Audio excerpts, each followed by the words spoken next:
আজকে হিন্দু বলে, মুসলমান বলে, বৌদ্ধ বলে, খ্রিস্টান বলে সকল ধর্মের মানুষ নিরাপদ থাকবে বিএনপি ক্ষমতায় আসবে।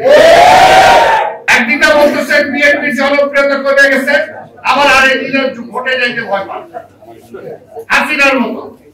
হাসিনা বলতো বিএনপি নাই, বিএনপি কেউ চায় না, আবার বলতো ভোট দিলে তো বিএনপি আসবে।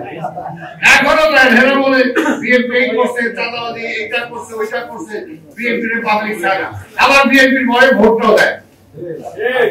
এক মুখের দুই কথা হলো না ভাই। জনগণ যদি না চায় ভোট দিবে না, তাহলে আপনি ভয় পান কেন?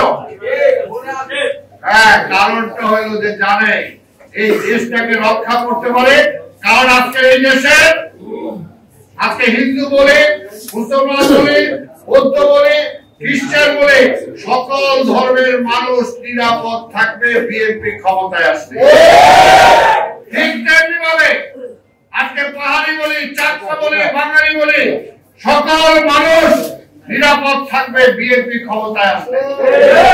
আর যারা আওয়ামী লীগ যেরকম মুক্তিযুদ্ধের পক্ষে শক্তি বলে অন্যরা সব ঘায়েল করতো আর সব রাজাকা, ঠিক তেমনি ভাবে আজকে যারা ইসলামকে ব্যবহার করে ক্ষমতা আসতে চান তাদের আমলেও কিন্তু অন্যরা নিরাপদ থাকবে না।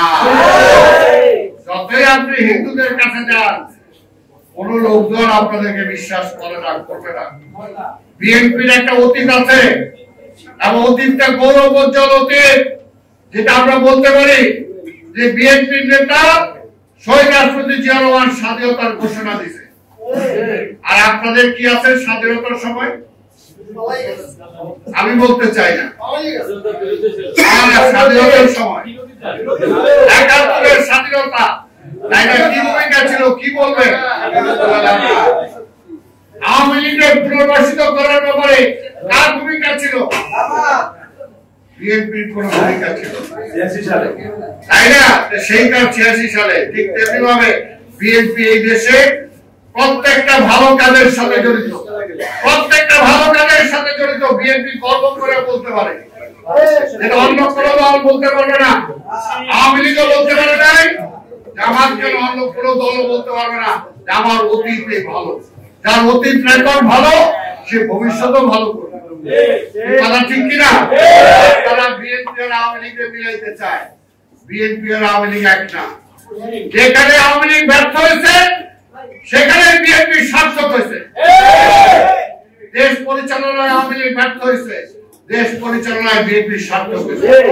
আর এই আওয়ামী লীগ এই দেশের গণতন্ত্র হত্যা করে বাকশাল কায়েম করছে, একদলীয় সিস্টেম কায়েম করছে, আবার বিএনপি এসে সেই গণতন্ত্র ফিরিয়ে দিল। আওয়ামী লীগ এসে মানুষের দুর্ভিক্ষ দিচ্ছে, বিএনপি এসে মানুষের মুখে ভাত তুলে দিচ্ছে। কাজে বিএনপি আর আওয়ামী লীগ একটা।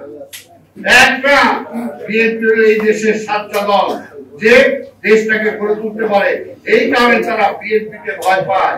এই কারণে বিদেশ স্বদেশ যারা আছেন তারা বিএনপি কে ভয় পায়। বিএনপি কে ভয় পায় বলেই তারা বিএনপি কে ক্ষমতায় আসুক এটাতে তারা খুশি না, কিন্তু জনগণ তো খুশি। বিএনপি ক্ষমতা আসছে, জনগণ খুশি। সেই কারণে আমরা জনগণের পক্ষে আছি। আমরা নির্বাচন চাই। কোন অবস্থাতেই আগামী ফেব্রুয়ারি থেকে নির্বাচন ঘোষণা দিয়েছে, কোন ষড়যন্ত্র করে লাভ হবে না, কোন ষড়যন্ত্র করে লাভ হবে না। আসেন নির্বাচনে আসি, যদি দেশটাকে ভালোবাসেন আসেন। ওই কারণে বসি আমরা যে নির্বাচনটা যাতে সুষ্ঠুভাবে করা যায়, নির্বাচনে যাতে কেউ কোনো গোলযোগ করতে না পারে। কারণ পরাজিত ফ্যাসিবাদ সীমান্তের উপরে বসেই আছে, গোলমাল লাগানোর জন্য বসেই আছে। কাজে আসেন, দেশটাকে যদি ভালোবাসেন একসাথে বৈশাখ নির্বাচনটা কিভাবে ভালো করা যায় আমরা সেই চেষ্টাটা করি।